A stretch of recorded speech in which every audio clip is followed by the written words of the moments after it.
Hello everyone and welcome to the Ideal Home Show YouTube channel. My name is Laura May, I'm a kitchen witch and I'm going to show you today how to make fire cider. So to start, unusually, I have one that I've made earlier.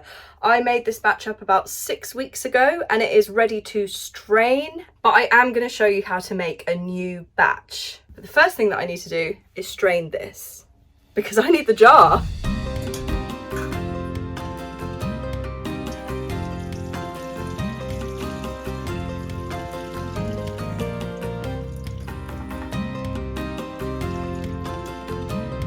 Now you're probably going to want to strain it through a cloth as well as a colander just to make sure all of the little bits have been removed from the liquid. So I'm going to taste test the batch that's ready at the end of the video. This jar has been cleaned, it's been sterilised, so it's ready for its next batch of fire cider. The reason why I included fire cider in my book is that it has such an interesting story behind it. First of all, it's a folk remedy that's been around for hundreds of years. It's not my recipe. No one really has a claim to it. People have been making different variations on fire cider for many years. And the reason we make it is that it's medicinal. I mean, I think it's delicious as well. You will have probably seen in the shops those little shots of like ginger or turmeric, especially for colds or when you feel illness coming along. You're supposed to shot those and it's supposed to help your immune system and give you a vitamin C boost and protect you against illness. And they are very expensive. I've seen those glass jars in the supermarket for £7 even, but that's essentially what fire cider is, and it's incredibly easy to make, and you can adapt it to whatever you have at home or whatever you like the taste of. And the variation that I'm making today is quite different to the one that's in my book, because that for me is what cooking is all about. It's about taking what you have in the cupboards and making something from it. So I usually use horseradish and ginger. I make quite a fiery fire cider, but today I'm going to make one that has a slightly more aniseedy, citrusy feel to it. I'm going to be using chili, so it's still got that kick, but it's coming from chili rather than from ginger and rather than from horseradish, because I couldn't get hold of any today, so that's what we're using. One of the things that I love about fire cider is that it's incredibly easy to make. There's no cooking involved. It's basically just chopping stuff up and putting it all together. I'm using some thick, juicy orange, but I'm also going to be using some tangerine. Tangerine just has that added sweetness that I really like in a fire cider. I'm also using some lemon, which we all know is great for colds, for flu, for vitamin C. And I'm going to throw lime in there. I've never done that before, but let's try it. Let's see how it comes out. I will have to be patient. I will have to wait 6 weeks to see how it tastes, but that's the fun of the fire cider. You can try different things, make up all different types of batches, and just have fun with it. I'm putting in a star anise for that really aniseedy flavour. I might actually put a couple of those in because there's quite a lot of liquid. There's about 700 or 800 millilitres of apple cider vinegar that's going in there. So I want to make sure that the star anise flavour comes through. And another place that fire cider gets its heat and its kick from is garlic. We all know that garlic is incredibly protective. It's antimicrobial, it's antibiotic.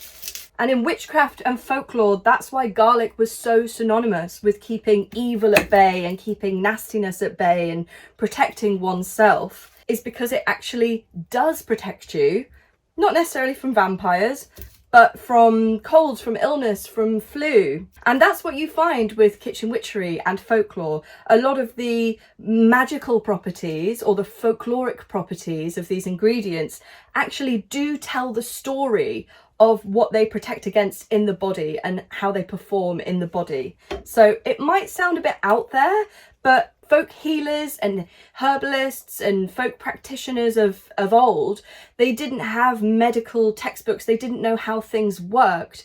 They only knew that it worked. So they used stories to pass down that knowledge. And I'm just going to throw in a chili. So I mentioned at the top of the video that Fire Cider has a really interesting story behind it, and it's actually quite a recent story. So a few years ago, a company tried to trademark the name Fire Cider, a name that has existed for a really long, I don't even know where that name comes from or originates from or when from, because it's so synonymous with this remedy. I believe it was popularised by Rosemary Gladstone, who is a very famous herbalist and very respected in the field. But yeah, this company tried to co-opt the name Fire Cider and essentially make it illegal for anyone else to be using it. And I guess really it was for anyone else to use it for profit. But Fire Cider is such an easy thing to make, and it belongs in the community. It belongs in the folk community. It belongs amongst the folk, the people who invented it, which is just ordinary people. So the idea of a company taking the name and commodifying it and using it for profit was not welcomed by the folk community. So they actually took it to court and they won. So for now, the name Fire Cider remains in the hands of the people who invented it, the ordinary folk healers, the ordinary herbalists and practitioners, and just everyday people like you and I. I'm going in with a cinnamon stick because, again, I want this version to be quite sweet. I want it to have heat, but I want it to be sweet. I'm also throwing in some dried rosemary and some dried thyme. Sometimes I use fresh rosemary and thyme, most of the time I do actually, but again, I don't have it to hand, so I'm just using what I've got. And the last step is to pour in the apple cider vinegar.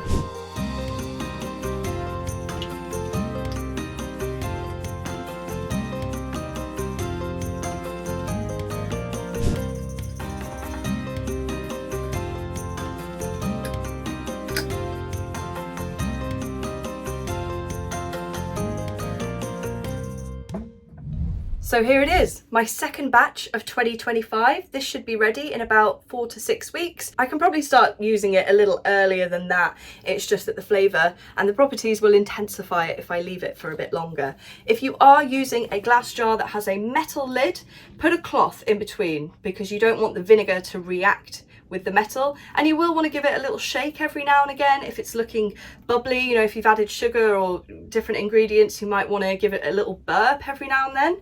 But yeah, so that's my new batch, but let's give my old batch a try. Okay, so here it is. Now that it's settled, it's looking an absolutely beautiful colour now that I've swirled it up a little bit. Very orange. This one is going to have quite a fiery kick. It smells incredibly intense, very vinegary, very hot and citrusy, and a little bit of sweetness coming through. So you can put this in smoothies, you can put it in soups, you can put it in sauces, or you can just shot it straight up, which is what I'm going to do. And I tend to do this every single morning throughout winter, and I think it keeps me nice and healthy.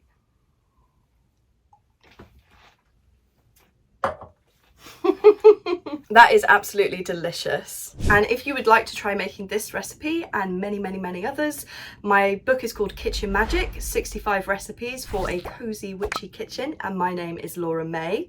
Thank you so much for watching the Ideal Home Show YouTube channel. Please go and check out all of the other videos on the channel, and don't forget, of course, to subscribe, to like, and please leave me some comments. Let me know what you think about Fire Cider and the controversy around it. Have you ever tried it? Have you ever made anything similar? I would love to hear your own personal thoughts on the recipe and how you like to make it, or what kind of flavours you enjoy. I can't wait to try my aniseedy, limey, citrusy version in 6 weeks. I do have to be quite patient. And if you would like to come and see me at the Christmas show in November, the link to book tickets is below. Thanks again.